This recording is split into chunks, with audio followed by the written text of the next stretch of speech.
नमस्कार आर्यवर्तवासियों और विश्ववासियों सभी को प्रणाम। मैं जहाँ तक का समझ सकता हूँ कि पुतिन साहब का यूएई के राष्ट्रपति से बात करना ये बहुत अच्छी बात है। देखो, पुतिन अपने गद्दी के लिए सभी लोग उसको बचाए रखने के लिए काम करते हैं और अपने देश को ऊंचा और स्वाभिमानी बनाए रखने के लिए जो ईमानदार नेता वो काम करते हैं। पुतिन साहब भी लड़ने नहीं जाते यूक्रेन से, क्योंकि वो जब चाहते तब यूक्रेन को अपने में मिला लेते। इतनी पावर उनके देश में उनके पास थी। लेकिन जब अमेरिका के कहने पे यूक्रेन ने उकसाया तो वो भी गए और अभी तक युद्ध चल रही है। लेकिन उसका कारण सिर्फ यही था, ये सब नीति अमेरिका की थी। पर अभी जो पुतिन साहब ने उस देश के राष्ट्रपति से बात किया है तो ये बहुत अच्छी बात है।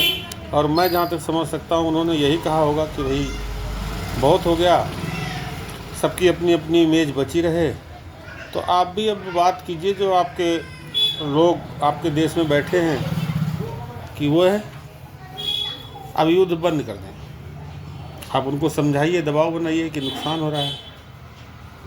अब मुझे तो यही उम्मीद है कि उन्होंने यही बात की होगी और मुझे लगता है कि उनको सभी जितने भी और मुस्लिम देश हैं उनको भी फ़ोन करके यही बात कहनी चाहिए कि आप लोग इतिहास को देखिए, हिस्ट्री को देखिए और समझिए और उसके बाद में आप फैसला लीजिए। लेकिन एक और बंदा था जिसका नाम था ओसामा बिन लादेन, वो भी उसके साथ भी यही तो हुआ था।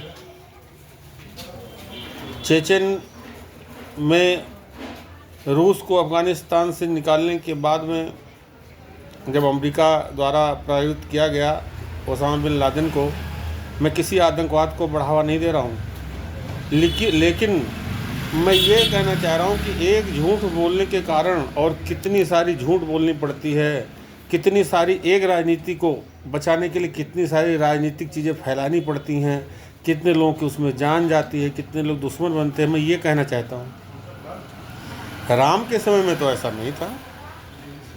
कृष्ण के समय में थोड़ा सा शुरू हुआ था तो वो भी महाभारत काल हुआ, सबको परिणाम दिख गया, लेकिन उसके बाद भी नहीं समझ पाए हम लोग। और अब तो बहुत ज़्यादा है। तो प्रेसिडेंट पुतिन साहब को बिल्कुल इस चीज़ की पहल ही करनी चाहिए कि पहले कोशिश की जाए कि रुक जाए ये युद्ध। नहीं तो मुझे लगता है 1-2 दिन में इसमें कहीं ना कहीं परमाणु टेक्नोलॉजी की एंट्री हो जाएगी और अमेरिका तो इसमें माहिर है और इसराइल के पास भी है।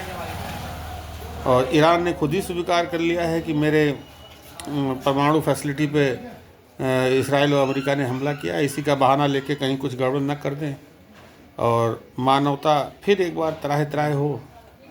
तो पुतिन साहब को इसमें बात करनी चाहिए और मोदी साहब को भी बात करनी चाहिए और आपका जिनपिंग जी को भी बात करनी चाहिए। तो यही मेरा कहना है। आप लोगों से हो सके तो ईरान जैसे एक सूझबूझ वाले देश को इसी तरीके से हेल्प कीजिए। रहने का और जीने का अधिकार सबको है। हाँ, उन्होंने उनके जो प्रॉक्सीज हैं वो हमास की लड़ाई तो बहुत दिन से इसराइल के साथ चल रही थी। उनके प्रॉक्सीज ने ये ज़रूर कहा होगा इनको कि भाई मैं इसराइल को सबक सिखाना चाहता हूँ। तो अब ईरान भी जिसको ये हथियार या जो भी मुहैया था उसमें इनका भी ये रहा होगा कि भाई हाँ ठीक है, अगर तुम करना चाहते हो तो करो, लेकिन हमारा इसमें कोई इन्वॉल्वमेंट नहीं है।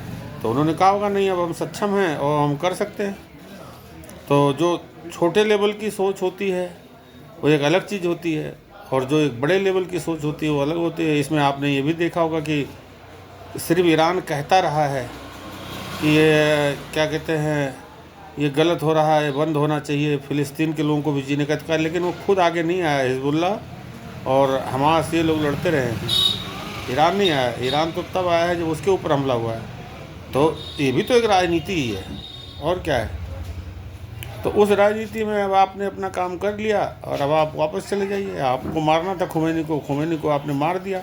अब वहाँ दूसरे भगवान बनने का इंतज़ार कीजिए। अगर वो चाहेगा तो उस देश को खुमैनी के रास्ते पे ले जाएगा, नहीं चाहेगा तो उतना मजबूत नहीं होगा तो अपने आप आपके रास्ते पे आ जाएगा। पर आपको तो चले जाना चाहिए अमेरिकन और इसराइली को, क्योंकि एकदम ही आप इसे किसी एक गलती के कारण सब कुछ तबाह कर दें, वो ठीक नहीं है। धन्यवाद, प्रणाम।